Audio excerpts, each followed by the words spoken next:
Dear students வணக்கம். இப்போ equivalent weight of potassium permanganate KMnO4 அது வந்து அசிடிக் மீடியத்தில் எவ்வளோ, ஸ்ட்ராங் பேசிக் மீடியத்தில் எவ்வளோ, நியூட்ரல் மீடியத்தில் எவ்வளோ அப்படின்னு பார்க்க போகிறோம். ஒரு அசிடிக் மீடியம் அப்படின்னு கேட்டாங்கன்னா molar mass divided by N factor.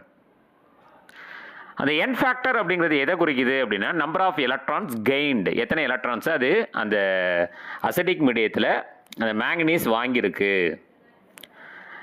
இப்போ அசிடிக் மீடியத்தில் சிம்பிளாக சொல்கிற போகிறது இருந்தால் பெர்மாங்கனேட் அப்படிங்கிறது என்னவா மாறும் அப்படின்னா Mn2+ மாறும்.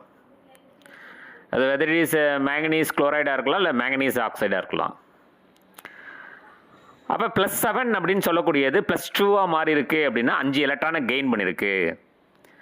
இப்போ நீங்கள் என்ன பண்ணணும், molar mass of potassium permanganate 39, பொட்டாசியத்துக்கு மேங்கனீஸ் 55, 4 ஆக்சிஜனுக்கு 64, இது எல்லாத்தையும் கூட்டிங்கன்னா 158. 158 டிவைடட் பை N ஃபேக்டர் வந்து 5 எலக்ட்ரான் கெயின் பண்ணியிருக்கு divided by 5. Answer 31.6. This is the equivalent weight of potassium permanganate in acidic medium. இதே வந்து ஸ்ட்ராங் பேசிக் மீடியமாக இருந்தால் பொட்டாசியம் பெர்மாங்கனேட் அப்படிங்கிறது பொட்டாசியம் மேங்கனேட்டாக மாறும், அதாவது மேங்கனேட் அயானாக மாறும். அப்போ இந்த மேங்கனேட் அப்படிங்கிறதுல பார்த்தீங்கன்னா ஆக்சிடேஷன் நம்பர் வந்து ஆக்சிடேஷன் ஸ்டேட் வந்து +6. அப்போ +7 அப்படிங்கிறது +6 மாறி இருக்கு அப்படின்னா ஒரு எலக்ட்ரான் கெயின் பண்ணியிருக்கு. அப்போ molar mass divided by N ஃபேக்டரில் N ஃபேக்டருங்கிறது 1. அப்போ 158 டிவைடட் பை 1, ஆன்சர் 158. அப்போ potassium permanganate equivalent weight in strong basic மீடியத்தில் 158. அதே மாதிரி அடுத்தது potassium permanganate equivalent weight in neutral medium. Neutral மீடியத்தில் அந்த பெர்மாங்கனேட் அப்படிங்கிறது என்னவா மாறும்னா மேங்கனீஸ் டை ஆக்சைடா. இப்போ பெர்மாங்கனேட்டில் மேங்கனீஸோட ஆக்சிடேஷன் ஸ்டேட் வந்து ஆக்சிடேஷன் நம்பர் +7, மேங்கனீஸ் டை ஆக்சைடில் மேங்கனீஸுக்கு +4. அப்போ எத்தனை எலக்ட்ரானை கெயின் பண்ணியிருக்குன்னா 3 எலக்ட்ரானை கெயின் பண்ணியிருக்கு. அப்போ N ஃபேக்டர் வந்து 3. அப்போ molar mass of potassium permanganate 158, இது தெரியும். N ஃபேக்டர் இந்த இடத்துல வந்து 3.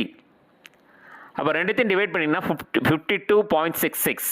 அப்போ potassium பெர்மாங்கனேட்டோட equivalent weight in neutral medium அப்படிங்கிறது 52.66. இந்த விஷயத்தை ஞாபகம் வச்சுங்க. பொட்டாசியம் பெர்மாங்கனேட் அப்படிங்கிறது KMnO4 அசிடிக் மீடியத்தில் அசிடிக் மீடியத்தில் பொறுத்த வரைக்கும் M/5. Strongly basic medium alkali மீடியத்துக்கு M/1. நியூட்ரல் மீடியத்துக்கு M/3. இந்த ஆங்கிளில் வந்து எது கேட்பாங்கன்னா உங்களுக்கு 1 மார்க்காக கேட்பாங்க நீட் சம்மந்தப்பட்ட கொஸ்டின்ஸில். நீங்கள் வந்து 31.6 அந்த வேல்யூவும் தெரிஞ்சு வச்சுக்கணும், M/5 அப்படிங்கிறதையும் தெரிஞ்சு வச்சுக்கணும். அடுத்தது ஸ்ட்ராங்லி பேசிக் மீடியத்தில் M/1 தெரிஞ்சு வச்சுக்கணும், 158/1 அப்படிங்கிறது தெரிஞ்சு வச்சுக்கணும் ஆன்சர்.